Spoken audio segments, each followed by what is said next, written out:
సిద్దిపేట జిల్లా వర్గల్ శాకారం గ్రామంలో భూభారతి చట్టంపై అవగాహన సదస్సు.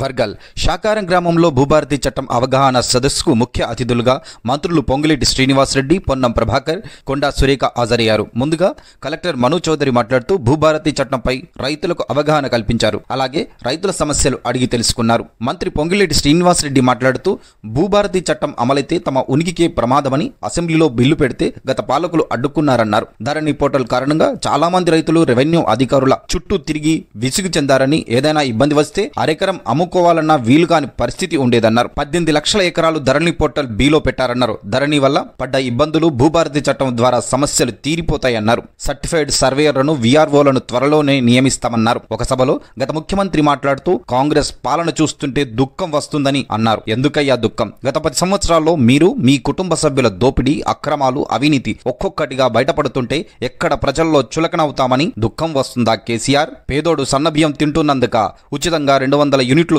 విద్యుత్ వినియోగించుకుంటున్నందుక, ఆడబిడ్డలకు సబ్సిడీ గ్యాస్ 500కే ఇస్తున్నందుక, ఆరోగ్యశ్రీ కింద పేదలకు ఉచితంగా వైద్యం అందిస్తున్నందుక, మహిళలు ఆర్టీసీ బస్సులో ఉచితంగా ప్రయాణిస్తున్నందుక, ఇందిరమ్మ ఇండ్లు ఇస్తున్నందుక ఎందుకు కేసీఆర్ దుఃఖం నీకు? నీ సొంత గ్రామం చింతమడకలో సగానికి ఆగిపోయిన ఇండ్లను కూడా పూర్తి చేస్తాం, దుఃఖం పడబోకు అని నిలదీశారు.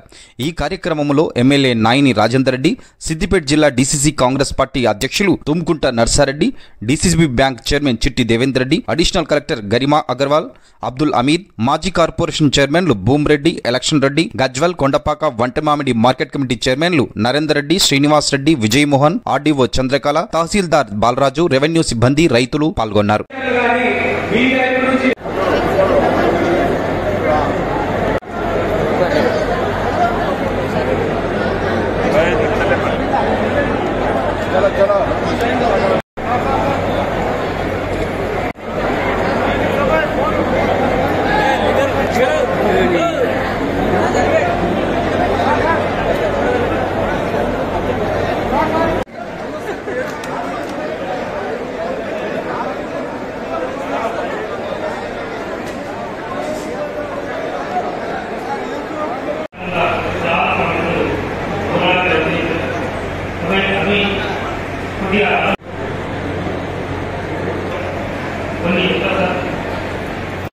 జిల్లా స్థాయి నుంచి మనం పోవడానికి ఆస్కారం ఉంది.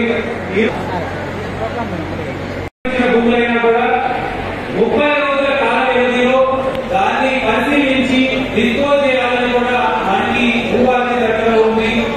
అదేవిధంగా మనకి భూదార్ అనే ఒక ఐడెంటిఫికేషన్, భూమికి సంబంధించినంత వరకు హద్దుల మీద ఎక్కడా కూడా ఇబ్బందులు జరగబెట్టడం జరిగింది. అదేవిధంగా మనకి అపీల్ వ్యవస్థ, ఇంతటి అపీల్ ఉంది. మనకి తహసీల్దార్, ఆర్డీఓ, కలెక్టర్ స్థాయిలోనే సాధ్యమైనంత వరకు పరిష్కారాలన్నీ కూడా కోర్టు వరకు వెళ్లకుండా జిల్లా స్థాయిలోనే పరిష్కరించుకునే విధంగా అపీల్ ఖాతా కావచ్చు, పాణి కావచ్చు, భూభారతి చట్టంలో ఏర్పాటు చేయడం జరిగింది. ఇట్లా మనకి ఎన్నో అంశాలు భూభారతి చట్టం పట్ల ఇంతకుముందు ఇబ్బందుల్ని అధిగమిస్తూ ప్రజలకి ఈ వ్యవస్థ అనేది మెరుగుపరిచి వారి సమస్యలు జిల్లా స్థాయిలోనే త్వరితగతిలో రిజాల్వ్ అవ్వాలి, పరిష్కారం జరగాలి అనే ఉద్దేశంతో ఈ భూభారతి చట్టాన్ని తీసుకురావడం జరిగింది. దీంట్లో ఇప్పుడు ఉన్న ప్రజలు ఎవరైతే ఈరోజు రైతులు కానీ పట్టేదారులు రెవెన్యూ శాఖ మంత్రి పొంగులేటి శ్రీనివాసరెడ్డి గారికి, ఈ జిల్లా ఇన్ఛార్జ్ మంత్రి, దేవాదాయ శాఖ మంత్రి కొండా సురేఖ మేడం గారికి, వేదిక మీద ఉన్న అధికారులు, ప్రజాప్రతినిధులు, ఇక్కడ విచ్చేసినటువంటి రైతులు, పాత్రికేయులు, ఈ మండల పెద్దలందరికీ, అక్కాంటీలందరికీ వేదిక మీద నమస్కారం తెలియజేస్తున్నాను. నిర్మాణంలో మంటలు చెలరేగాయి. ఈ ఘటన పాకిస్తాన్ ఇబ్బందులపై పరిస్థితులను అధిగమించాలని గత ప్రభుత్వం తీసుకునేటువంటి దాని వల్ల రాష్ట్ర వ్యాప్తంగా అనేక లక్షల మంది ఆవేదనతోటి తమ భూముల యొక్క రికార్డులు సరిగా లేవని, తమ భూములకు సంబంధించిన సమస్యలు, చిన్న చిన్న సమస్యలను పరిష్కరించుకునే అవకాశం లేకుండా ఉందని వారికి ఒక వేదికగా పరిష్కరించుకోవాలనే ఆలోచనతో ఉండే సందర్భం. అటువంటి సందర్భంలో ఆనాడు కాంగ్రెస్ పార్టీ పక్షాన అధికారంలోకి వచ్చిన తర్వాత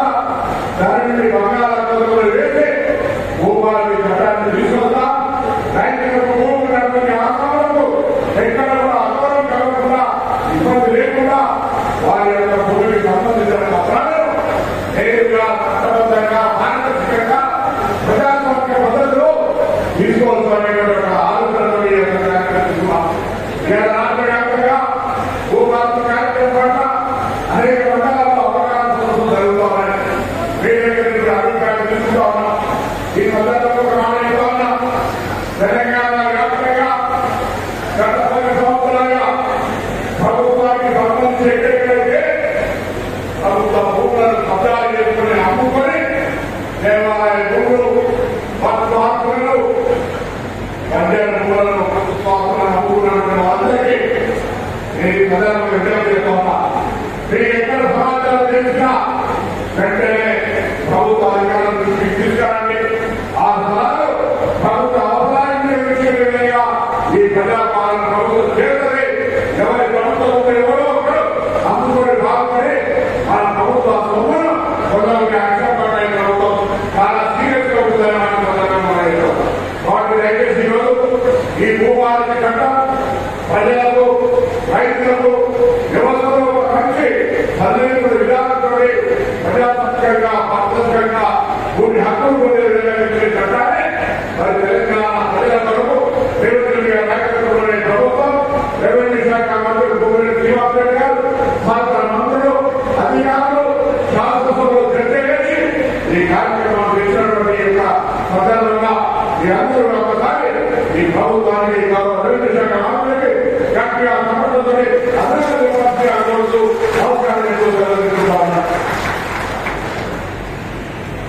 నియోజకవర్గ పార్టీలో భూములకి అవగాహన సదస్సు ఏర్పాటు చేసి ఈ కార్యక్రమానికి ముఖ్య అతిథిగా విచ్చేసినటువంటి సోదరులు పెద్దలు రెవెన్యూ మినిస్టర్ పొంగిరెడ్డి శ్రీనివాసరెడ్డి గారికి మరి సహా మంత్రివర్యులు సోదరులు బీసీ శాఖ మంత్రులు మరియు ఆర్టీసీ ట్రాన్స్పోర్ట్ శాఖ మంత్రులు పొన్నం ప్రభాకర్ గారికి వేదిక ఆఫీస్ అయినటువంటి కలెక్టర్ గారికి మరి అడిషనల్ కలెక్టర్ గారికి ఎంఆర్ఓ గారికి ఆర్డీఓ గారికి మరియు రాజేంద్ర గారికి రాజేంద్ర గారికి అదేవిధంగా వెంకటరమణారెడ్డి గారికి కూడా చైతన్య గారికి ఇంకా నేషనల్ ఆఫీస్ అయినటువంటి రాజకీయ ప్రతినిధులకు వెనుకబోతున్నటువంటి అధికారులకు ముందు ఈ కార్యక్రమానికి విచ్చేసినటువంటి మరి రైతు సోదర సోదరి మనందరికీ కూడా నాయకుల హృదయపూర్వక నమస్కారం.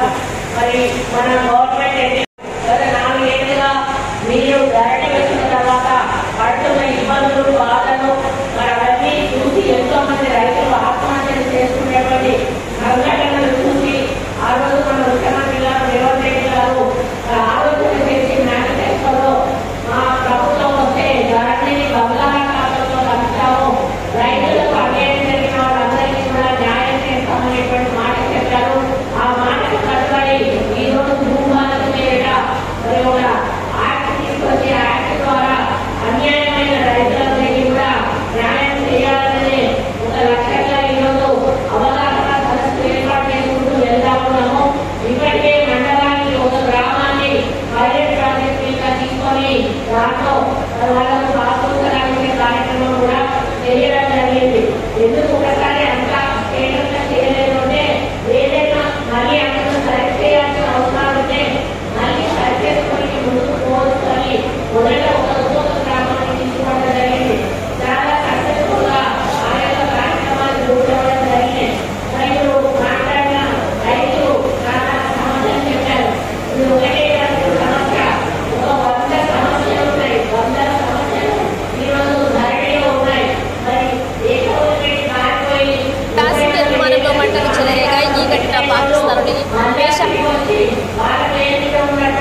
పాకిస్తాన్లోని పేషం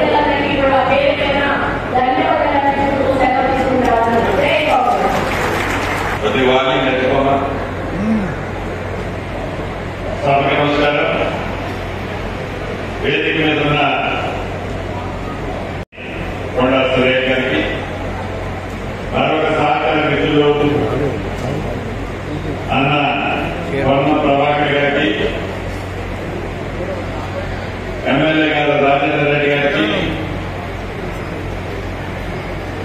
దేవేంద్ర రెడ్డి గారు డిసిసిబి అధ్యక్షుల వారికి, ఎక్స్ ఎమ్మెల్యే నరసన్నకు, ఎలక్షన్ రెడ్డకు, భూప్రేమకు, ఇంకా వేదిక మీద వివిధ హోదాల్లో ఉన్న ప్రజాప్రతినిధులు ఉన్నారు, ముఖ్యులు ఉన్నారు. వారందరికీ గౌరవ జిల్లా కలెక్టర్ గారికి, గౌరవ జిల్లా అడిషనల్ కలెక్టర్ గారు రెవెన్యూ, అడిషనల్ కలెక్టర్ గారు లోకల్ బాడీ, ఇంకా రెవెన్యూ అధికారులు, పోలీస్ అధికారులు, ముఖ్యంగా ఈ కార్యక్రమానికి హాజరైన రైతన్నలు, భూములున్న అస్సాములు, ఆడబిడ్డలు, అన్నదమ్ములు, ప్రింట్ అండ్ ఎలక్ట్రానిక్ మీడియా మిత్రులు అందరికీ మనస్ఫూర్తిగా శిరస వంచి పేరు పేరున హృదయపూర్వక నమస్కారాలు.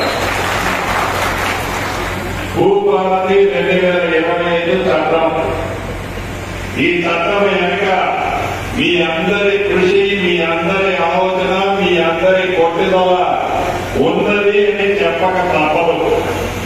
ఎందుకంటే ఆనాడు సార్వత్రిక ఎన్నికల్లో ఏదైతే ధరణి మహాప్రసాదం అని ఆనాటి ముఖ్యమంత్రి చెప్తే ప్రజల ముందు నమ్మి ఆ మహాప్రసాదం మహావిషంగా మారితే దిక్కుతోచని పరిస్థితుల్లో ఆనాటి పిసిసి అధ్యక్షులు, ఈనాటి గౌరవ ముఖ్యమంత్రి రేవంత్ రెడ్డి గారు ఎన్నికల ముందు మన రాహుల్ గాంధీ గారు, ప్రియాంక గాంధీ గారు, మల్లికార్జున ఖర్గే గారు, సోనియా గాంధీ గారు, ఈనాడు సహచర మంత్రులు వచ్చేది మీ దీవెనలతో ఇందిరమ్మ ప్రభుత్వం.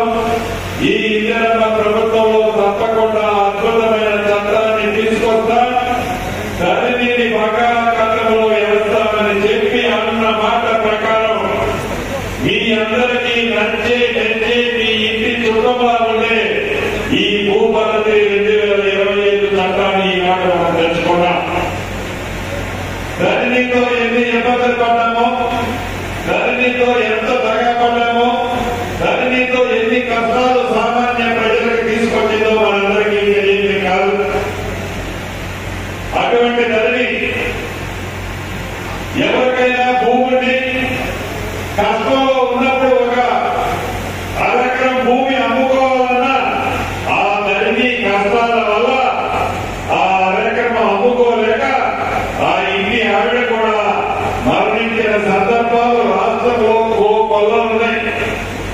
పిల్లకి పెళ్లి చేయాలన్నా, కొడుకుని చదివించుకోవాలన్నా, ఏ చిన్న అవసరాలుండి ఒక 10,000 రూపాయలు కావాలి, తనకున్న కొద్దిపాటి ఆస్తిలో కొద్దిగా అమ్ముకోవాలన్నా ఆ ధరణి కారణంగా సామాన్య రైతన్నలు, భూమున్న ఆసాములు ఇబ్బందులు పడటమే కాకుండా అభద్రతకు లోనై రైతన్నలు నిద్రపోను రాత్రులు కోకోలున్నాయి.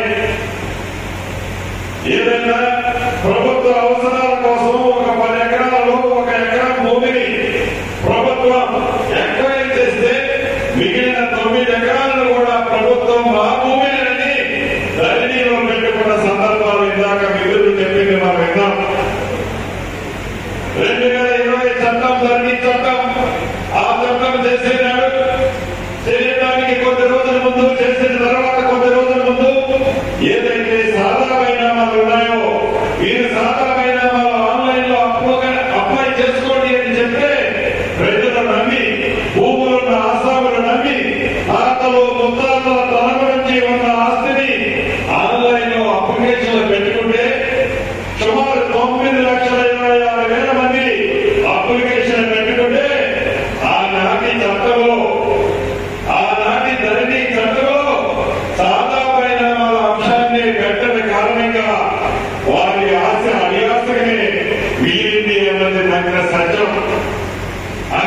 విమానంలో మంటలు చెలరేగాయి. ఈ ఘటన పాకిస్తాన్లోని పేషా సుమారు 18 లక్షల ఎకరాలని దానిని పుణ్యమాంటూ ప్రభుత్వ భూములు 12 లక్షల ఎకరాలంటే పట్టా భూములు సుమారు 6 లక్షల ఎకరాలని అడవి ఉందనో ప్రభుత్వ స్థలం ఉందనో వివిధ కారణాలు చూపించి సుమారు 18 లక్షల ఎకరాలని పార్టీలో పెట్టిన సందర్భం ప్రత్యక్షంగా మనం చూసాం. దానికి పరిష్కారాన్ని ఈ భూభారతలో చూపిస్తున్నాం. సాధారణ వాళ్ళకి పరిష్కారాన్ని ఈ భూభారతలో చూపిస్తున్నాం. ఏదైతే తప్పులు పడ్డా, స్పెల్లింగ్లు తప్పులు పడ్డా, ఏరియా తప్పు పడ్డా, వివిధ కారణాలు ఏదైనా రైతులు ఇబ్బంది పడితే వాటన్నిటికీ సమస్యలని ఈ భూభారతలో పరిష్కారం చూపిస్తున్నాం. దాన్ని పెట్టింది ఆనాడు 4 వ్యక్తులు 4 గోడల మధ్య బ్రహ్మాండమైన ధరణి అని చెప్పి మనందరి నిద్ర పెట్టి రుద్దారు. కానీ భూభారతని అలా చేయలే. ప్రజల అవసరాలు తీర్చడం కోసం సామాన్యులకు అర్థమయ్యే విధంగా ప్రజల మీద భారం పడకుండా ఒక అద్భుతమైన చట్టాన్ని దేశ వ్యాప్తంగా 18 రాష్ట్రాల్లో తిరిగి రాష్ట్రంలో అనేక మంది మేధావులతో మేఘమదనం చేసి అనేక మంది రిటైర్డ్ అధికారులతో చర్చించి అనేక మంది అనుభవజ్ఞులైన రైతులతో మాట్లాడి చివరికి ఆనాటి దొరవారు ఎవరైతే ధరణి చట్టాన్ని ఏర్పాటు చేశారో ఆ పార్టీకి సంబంధించిన నాయకులు సూచనలు మంచివైతే వాటిని కూడా తీసుకొని ఈ ధరణి చట్టానికి బదులుగా ఈ భూభారతలో ఈ అంశాలన్నింటినీ చేర్చి అసెంబ్లీ సాక్షిగా ఈ రోజు ప్రతి మండలంలో ఇటువంటి అవగాహన సదస్సు ఎలా అయితే పెట్టామో, అవగాహన సదస్సుతో పాటుగా ఎలా అయితే ప్రజల్లో చర్చిస్తున్నామో ఈ చట్టం తెచ్చేటప్పుడు అసెంబ్లీలో చర్చించి ఒక అద్భుతమైన చట్టాన్ని తయారు చేసి చట్టం తయారు చేసిన తర్వాత దాన్ని కూడా 60 రోజులు ప్రజల మధ్య ఉంచాము.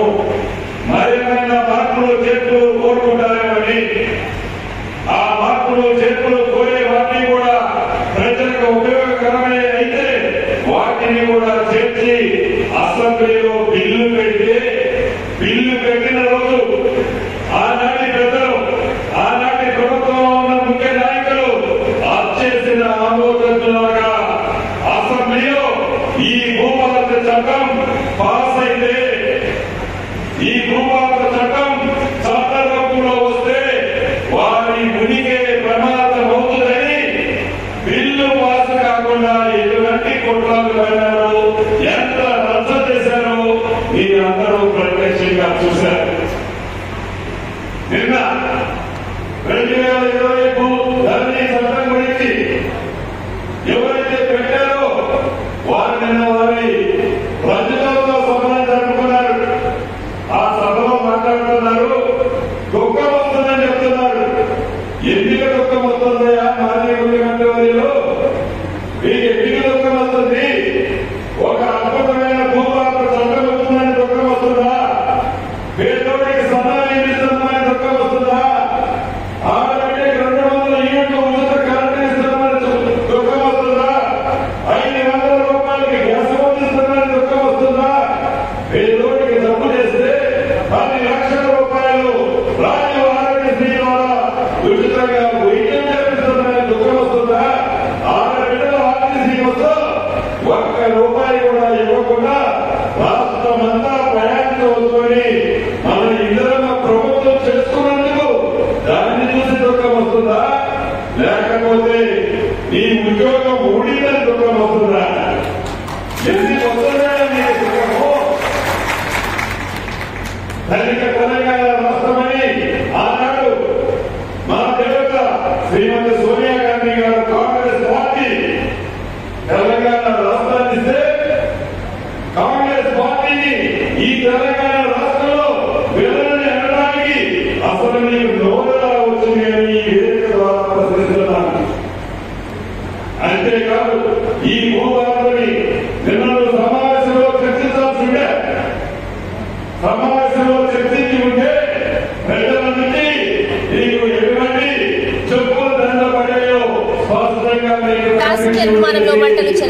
ఘటన పాకిస్తాన్లోని పేషా